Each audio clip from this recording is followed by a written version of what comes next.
For many of you who have been wondering how good Brant is going to be, I'm here to anchor down your expectations and provide an analysis on our favorite spin-to-win character of the Fool's Tree. Seriously, so far 2 out of 2 are spin-to-win.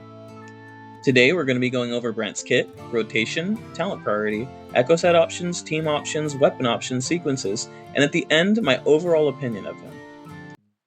As for Brant's kit, the most important thing to note is that you're going to need a ton of energy recharge.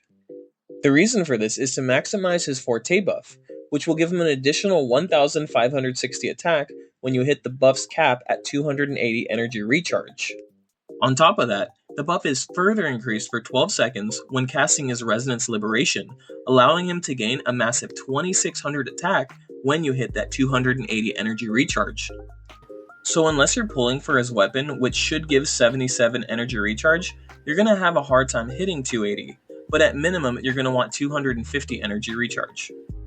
This is because Tidebreaking Courage set will give you an additional 30% damage bonus if you have 250 energy, which is literally a 3-cost main stat worth of damage bonus. One more important thing to note is that Brant's Forte buff is always active.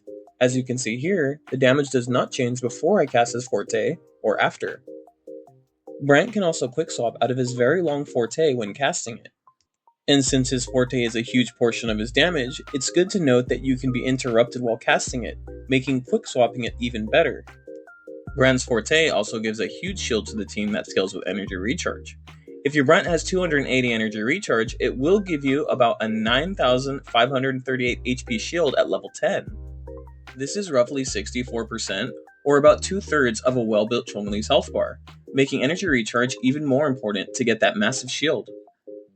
When accumulating Brant's Forte, he will also be healing for every quarter of his Forte energy bar, for around 1172 HP at level 10 with 280 energy recharge, plus around 234 extra healing from one of his inherent skills, allowing Brant to heal the team for over 5000 health by just filling his Forte bar. As for Brant's ult, while not doing the most damage, does increase his Forte's attack buff further, and puts him into a position to start casting mid-air attacks. His Resonance Liberation also gives a small team-wide heal, and doubles the amount of Forte energy that Brant gains from using his abilities, allowing you to heal faster and cast his Forte much earlier. And finally, Brant's Outro.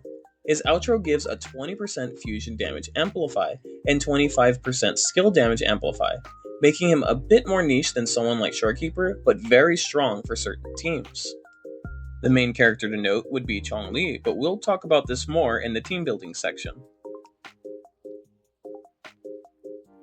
As for Brant's rotation, after running into some problems with generating enough Concerto energy to quick swap his Forte, and getting his Forte hit to be buffed by his Liberation and weapon buffs, which is a short window, I've come to the conclusion to use this as his rotation.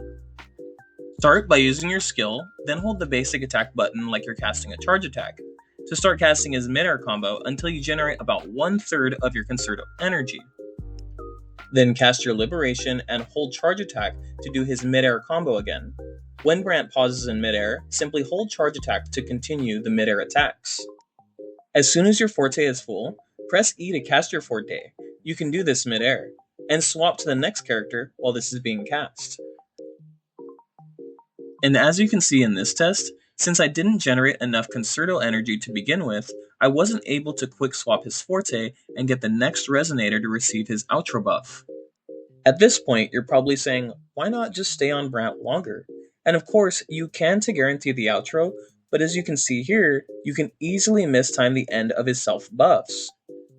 This causes Brant to lose a lot of his Forte damage, which has a huge multiplier. So to summarize, you're going to want to start by casting Brant's skill, then hold charge attack to do his mid-air combos, and continue them until he has 1/3 of his Concerto energy. Then cast Brant's Resonance Liberation and start doing his mid-air combo.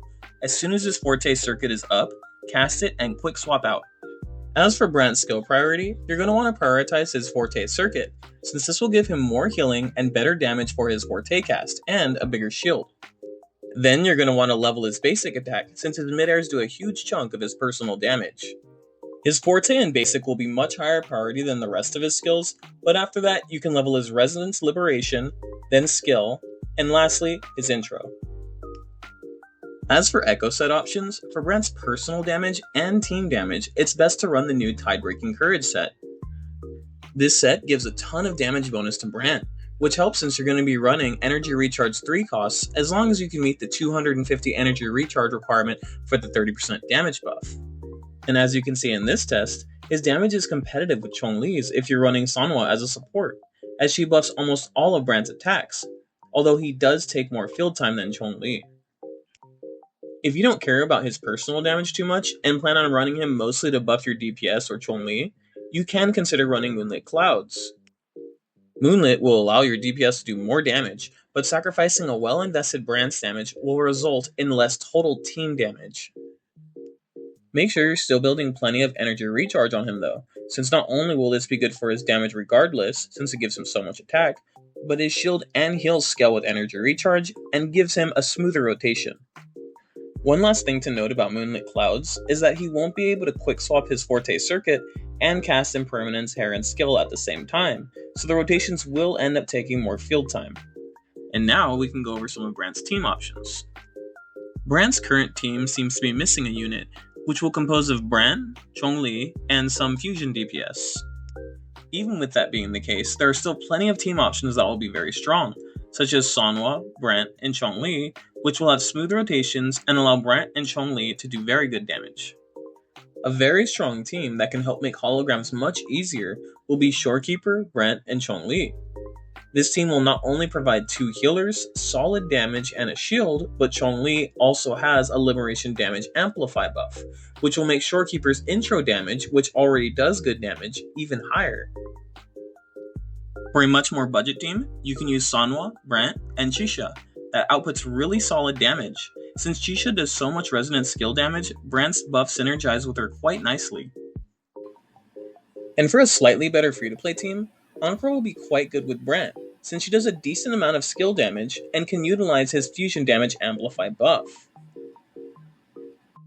As for Carlotta, Brant will become one of her better support options, but Jaja will still reign supreme here by quite a large margin.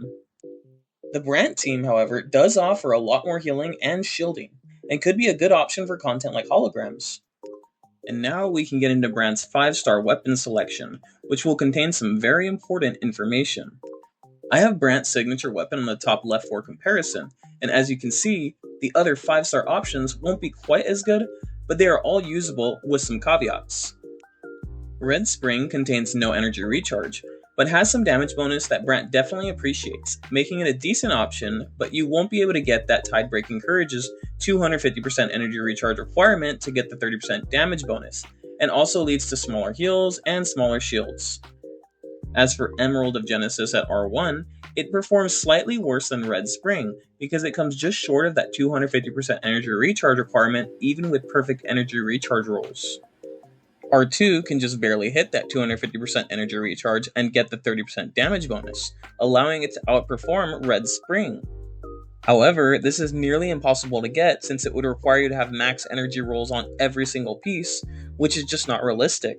So if you want a more realistic alternative, you can eventually get Emerald of Genesis R5 and get good energy recharge rolls on all 5 echoes. Now there is one other alternative you can use, and that is the 3-3-3-1-1 build on Brant.